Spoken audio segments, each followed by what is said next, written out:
And because of the adjustments, something that Wolf and I already discussed, with the fact that Magic defense can now go into the negative, as high as -60, because of the second skill of Eudora, flat, straight up reduces 20 of that Magic.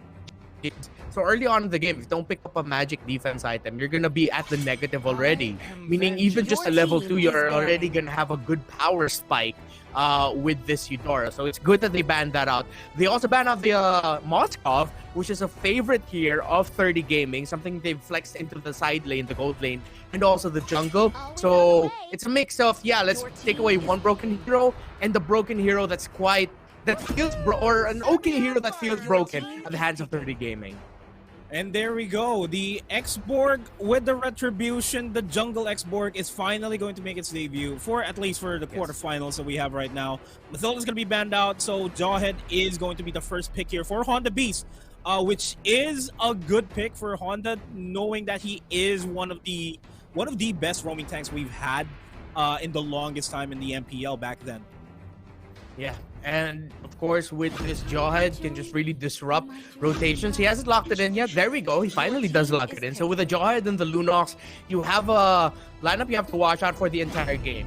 Lunox might take some time for her to build up, but then we know once she reaches her power spike mid-game, it will be a difficult hero to go up against, especially if Oh My Yuri here decides to build, like, let's say maybe an early Divine Glaive.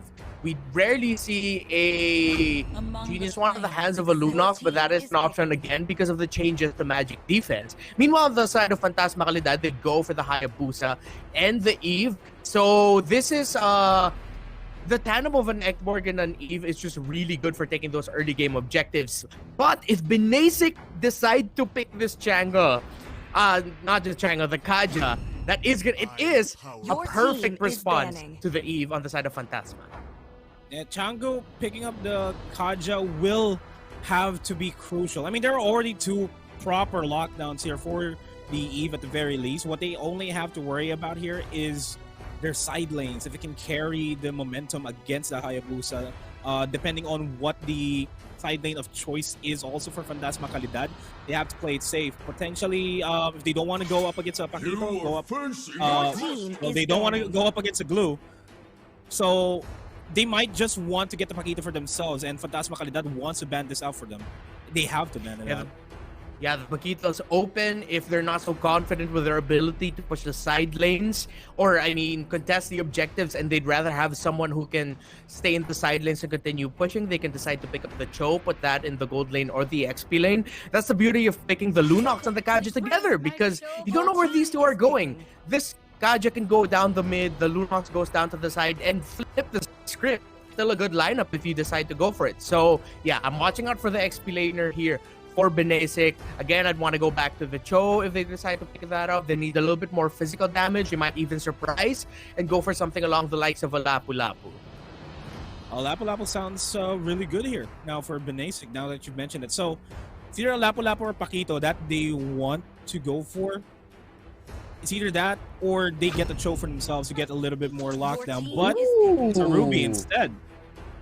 Yeah, something completely different. And what you get out of that is actually, if you look at BINASIC, they have so much crowd control and something that can disrupt Fantasma Kalidad. So this will want to contest the objectives since they picked up the Ruby. They're not going to do much on the split pushing, and I like these 2 picks. If Fantasma Kalidad do decide, and they do, go for the Barrett, pair that up with the Rafaela, then you will have your Barretts in the side lane. But I think the side lane here is what's gonna be quite left alone if they go for it. But okay, they're hovering over the Popol and Koopa, and they do decide to take it. It's a good mix of control. It's gonna be quite of a scrambled team fight, but then that's kind of what Fantasma Kalidad wants, because now BINASIC so much to avoid on the ground if they don't want to get run over here. And now we have a choice of a carry here. Lings were already out of the window here because of the Barat, so we're gonna have to focus on the Lancelot here, or a Granger if they want to keep it safe, keep that distance away from the Eve and the Export just in case if ever they want to go and engage. But it is going to be the Lancelot here for Pain. And then this Lancelot can avoid a lot of the things that Fantasma Kalidad throw. Big fan of how the draft went. It's a mix of picks and lineups that are still quite unique to us, considering how we're in the pro league off season. But now we're seeing a teaser of the creativeness that can come up in the pro league, because this is what I love about the non-pro league scene, or the scene where it's dominated mostly by our creators and of course the up-and-coming pro amateur teams. You see a lot of creativity, you see a lot of experimentation that can actually inspire some fresh new lineups once the pro scene regular season starts. But now, as we head into the match between Fantasma Kalidad and BINASIC, at this point, all the analysis that we said in the draft is all about applying it in the game. And again, going back in terms of for BINASIC, I feel like whoever's going to be rocking this Lancelot has a massive job for BINASIC up that he has to fulfill. You really have to time the Thorn Rose, the Phantom Execution, when you're going to be going out of the map to avoid abilities. Because once you can do that, this Lancelot has a good chance of being able to completely disrupt the backline of Fantasma. And that is what we have to look forward to here. 30 Gaming is going to be fielding that Lancelot, and we'll be able to just farm up the purple without any problems. Xborg's already just on the orange, not able to finish it up just yet. But there is a big presence here on the bottom lane by Geo, and the Gaming just try to pressure Omayuri away from pushing out the lane. Small fight here for the Lethal Wanderer. They're going to try to save it for themselves, but it's going to be secured by BINASIC. Yeah, and what the rotation that Jaemon did, that's because of the adjustment to the level requirements to hitting level 2. So roamers, tanks, especially if you have the roaming item, can easily reach level 2 now compared to before. The values to reach level 3 from level 2 is a little bit higher now, but it's still slightly the same XP. So that's why Jaemon started there. Oh, Honda Beast though from out of nowhere. Just started to win that duel against the Jawhead, but you did not expect that Honda Beast coming from your back lines itself. Now, with that being said, that is going to be an easy kill for BINASIC, and Geomon has nobody to support here. There goes the perfect execution. Thorn Rose, Geomon still pretty much alive and still manages to survive by the skin of his teeth. And the good thing about the rotation of BINASIC is that this opens up a better presence and positioning for Honda Beast in the turtle pit. So BINASIC, or rather Fantasma Kalidad, might have an easier time being able to take this away. But looking at the presence of BINASIC, yeah, they acknowledge that. That's why they have a much better presence here around the turtle. But Jaemon still needs to reposition himself. Guys, ejection there, taking Jaemon as well. As with the Divine Judgment, locks down that kill. And now this turtle is going to be defaulted towards the side of BINASIC, unless D Gaming has other plans in store. We are seeing Sarah repositioning herself towards the turtle, but there is no way that they can contest this. D Gaming can try his absolute best, but at that point, just give the turtle to BINASIC and see a very little thing happen. Honda Beast was able to pick off Jaemon up top, and that just gave a lot of confidence to BINASIC to being able to, because they know Jaemon couldn't position himself well enough in time. Here goes the top of force to the ejection. Honda Beast once again ganking from behind enemy lines even. Leave trades his life for that turret, but that's still a kill going to the hands of Changgu. Much needed. Yeah, that's a sacrifice you're willing to take if you're Honda Beast. You're gonna delay the farm of the Hayabusa a little bit more and give more breathing room for Changgu to quickly get his items. As a Lunox, you want to be able to hit that mid-level spike as quickly as possible. Get your Clock of Destiny, which he is just I believe 500 gold, or roughly 500 gold away from being able to build it. There is a big presence here in the top lane. The ejection and the Divine Judgment onto Jaemon. He will fall down. Sarah next in line for them. The Ring of Order is going to dish out a fair amount of damage. Perfect execution into the Thorn Rose just to make sure he's alive under that turret. 0 for 2 trade in the top lane. The target juggling and focusing of BINASIC is just absolute class right now. And this is the problem that you have with a lineup that has not typical tank choice in the Poppling Koopa, because he didn't have a good early game. He's just easily getting picked off here against a Jordan Kaja, really difficult to recover from. And Wrecker himself as well will have a ring from this. That's 3 deaths already, 4 minutes in. That's already not looking good for Wrecker. He is one of the late game insurances here for FANTASMA KALIDAD. Like, as soon as he hits his item spikes and his level spikes as well, he'll be a big factor in the next coming team fights. But with him being delayed so bad, there's nowhere to go. Speaking of nowhere to go, that's Sarah with that Divine Judgment connection by Pain. Man, the combination of Pain and Honda Beast right now, how they're targeting the members of FANTASMA KALIDAD, chain their crowd control together, it's almost always a sure pick-off. And at this point, BINASIC have just snowballed as quickly as they hoped that they would, because they have the Lancelot with them. And considering that this is a Kaja you're up against, we rarely see the Kaja, but the Kaja damage is quite good as well. If you allow Pain to farm up, that's what we're about to see. In the next 3 minutes, the Kaja damage is going to start to become a big problem for FANTASMA KALIDAD. And Pain's going to be having a good time. He had 0, 0, and 4. He's getting the assists. But as I say that, Tengzi can be going into the fight later on. As soon as he maxes out the stats in the stacks in the jungle camps and then go in for a fight, he may just be a nuisance here. But then again as well for Tengzi Gaming, yeah, he's already able to build up his War Axe, but it's still gonna take quite some time for FANTASMA to get back. It's this they can though, but one Tengzi has to watch out for here is when he uses his last insanity, Where is Pain? Because once that last insanity is gone, he's gonna be incredibly vulnerable to getting Divine Judgment in the way. And that's already the Feraga armor being bursted out just by 30 Gaming. It's not going to be likely that we're going to be seeing big skirmishes here, and Tengzi has to play it safe until he gets a Feraga armor, gets the ejection onto Sarah. Fire missiles will be thrown out and will be zoned out by Sarah as well. Perfect execution to run away 30 Gaming. That is a complete disengage. Level 9 right now, it says Lancelot compared to the level 8 X-Borg. Not that far in terms of the goal, so he can still come back into this. But then how is the rest of FANTASMA KALIDAD doing? Well, not so good. But right now, he can continue to hold on, and he can start becoming the big tanky presence for BINASIC, for FANTASMA KALIDAD. Maybe around, once the gold of FANTASMA reaches around 18,000. Oh, but before that, no, Sarah picked off.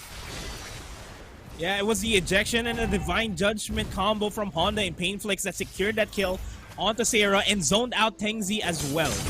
That is a beauty. As I say that, that's also a kill in the top lane onto Wrecker as well as the turret conversion. BINASIC is slowly securing their game here.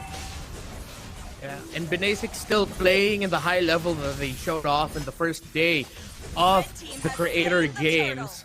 And everything is just going their way right now. Their rotations, how they're moving together as a squad, especially the 3 of 30 Honda Beast and Painflix, really set the tempo well for BINASIC early on. And they just, it seems difficult right now at this point to just stop this momentum. Again, not impossible, but they're just so sharp right now in their movements, in their targeting, who they're picking off. That FANTASMA KALIDAD, you see that they're trying to play carefully, Nomad. They're trying to farm under tower, but with this rotation down bot, it could be another pick-off. Divine Judgment is available. Who's the target here for Painflix? Oh. It was Sarah, but it doesn't matter. They're still going to get taken out. Changu joins in on the fray. Painflix falls down. D-Gaming still relatively healthy after that engagement.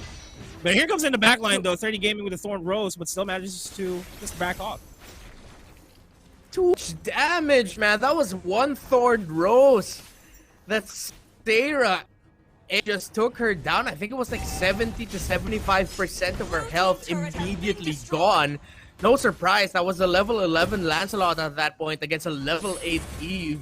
And little by little, I'm starting to see this comeback for FANTASMA KALIDAD getting closer to impossible, as 30 is now godlike. Godlike and sitting at 7-0-2. No deaths on this Lancelot. We're seeing the different class that these guys have. But there is still a comeback window. You mentioned that earlier on, but what is that comeback window for FANTASMA KALIDAD? It would have to be a counterplay. A big counterplay engagement by FANTASMA KALIDAD they do have, but it's just so hard to do right now. They're trying. Oh no, Tangzi dives in with the Divine Judgment, not the Divine Judgment, with the last Insanity, but he will pay the price for that. His mortality is going to be popped. He's still going to be taken care of. D will gobble up a member of BINASIC, but it's still not surmounting too much. Wrecker's going to try to go for a kill. Not the wisest choice here for FANTASMA KALIDAD. That they traded 3 members for nothing there in that fight. Yeah, and again, I was mentioning earlier about the counter engage because they have the X board, because they have the E. That's their potential. Wherein BINASIC would take a fight, they would miss their abilities, and then FANTASMA KALIDAD have a shot of taking down 1, maybe even 2 if they get lucky before they have to retreat, before they can give away any other kill. But with this massive gold lead now that BINASIC has, the chances of that happening are getting less and less, because even with the damage that FANTASMA KALIDAD can throw off, it's not going to be enough, because basic point, their Ruby, their built enough sustain items, or getting close to building enough sustain items to really just middle of FANTASMA KALIDAD can bring up in that counterplay. So yeah, again at this point, allowing the side lanes to get pushed deeply, as Wrecker might get picked off here. That's not a might. He is going to get picked off. That is the shadow kill being used up just to try to delay the impossible, but they do trade down Pain for that. It's a side lane for a roaming setter that FANTASMA KALIDAD wants to have him. There's still the threat of On the Beast with the ejection, though. He has a flicker available just now. We might see a flicker ejection play from him. I think we might just see now Nomad hunting for the target. He is. Does also have the Unstoppable Force available. Real world manipulation is going to be thrown down. Damage output is still not quite there from FANTASMA KALIDAD, but he still managed to take down Oh My Yuri and the Lord as well, not really chipping out the inhibitor turret in the top lane.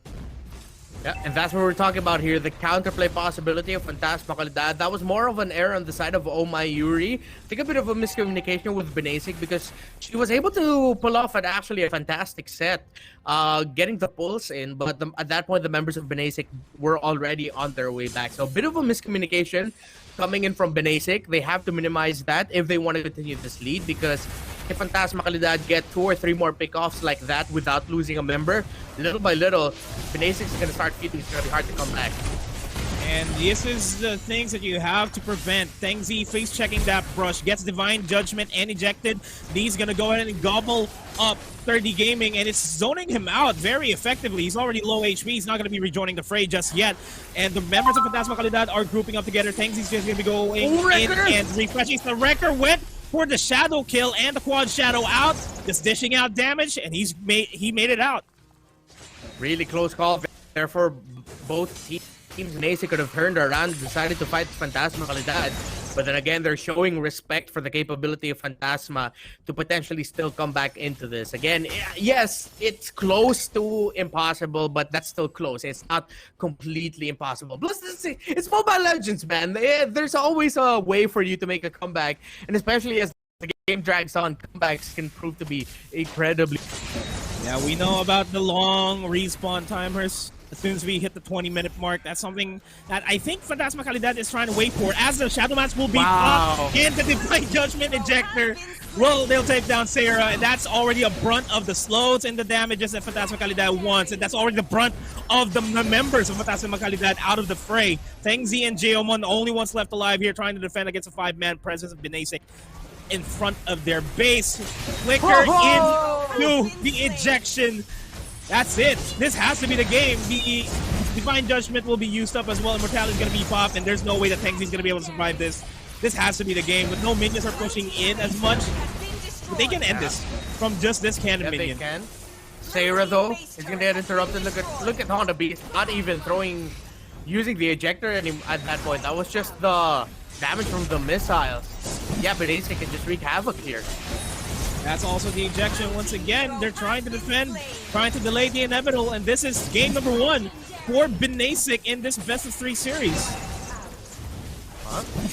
Yeah, FANTASMA KALIDAD still trying to fight and hold on though, but yeah, at this point, as BINASIC already have a 14k gold lead prior to 15 minutes, that's game number 1 going to BINASIC in one of the sharpest games that we've seen from a team here in the Creator Games.